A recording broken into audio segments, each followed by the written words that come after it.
సత్తెనపల్లిలో జరిగే రాష్ట్ర స్థాయి సబ్ జూనియర్ షూటింగ్ బాల్ ఛాంపియన్షిప్లో జిల్లా క్రీడాకారులు రాణించాలని జిల్లా ఒలింపిక్ అసోసియేషన్ అధ్యక్షులు బొల్లవరం రామాంజనేయులు వ్యాఖ్యానించారు.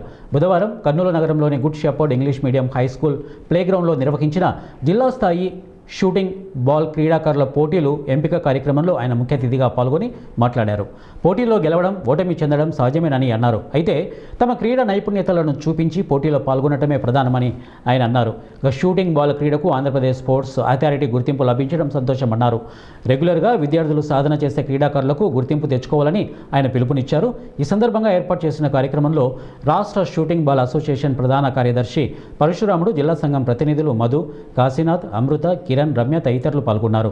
అనంతరం ముఖ్య అతిథి రామాంజనేయులు బాలుర విభాగంలో విజేత అయిన గుడ్ షెపర్డ్ స్కూల్ బాలికల విభాగంలో మొదటి స్థానం సంపాదించిన కంబాలపాడు APSWR విద్యార్థులకు కప్పుతో పాటు ప్రశంసా పత్రాలు, మెడల్స్ను అందజేసి అభినందించారు. 64 క్రీడల్లో కూడా షూటింగ్ బాల్ ఒకటి, దీనికి రాష్ట్ర స్పోర్ట్స్ అథారిటీ కూడా గుర్తింపు లభించింది.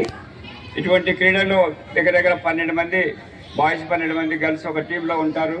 ఆ విషయం మీ అందరికీ తెలుసు. ఇదే తరహాలో ఇంటర్ డిస్ట్రిక్ట్లో కూడా జరుగుతుంది, అదే తరహాలో నేషనల్స్ కూడా జరుగుతాయి. కాబట్టి ఇటువంటి గ్రూప్ గేమ్స్లో మీరు టీమ్ ఈవెంట్స్లో రావాలంటే ప్రత్యేకించి ఎక్కడైతే స్కూల్స్, కాలేజెస్ ఉంటావో వాళ్ళు రెగ్యులర్గా వాలీబాల్ ఆడుతూనే ఒక పక్క మళ్ళీ ఈ షూటింగ్ బాల్ని ఆడితే కూడా మీరు ముందుకు పోయేటువంటి అవకాశం ఉంటుంది. భవిష్యత్తులో విద్యా ఉద్యోగాలకు సంబంధించి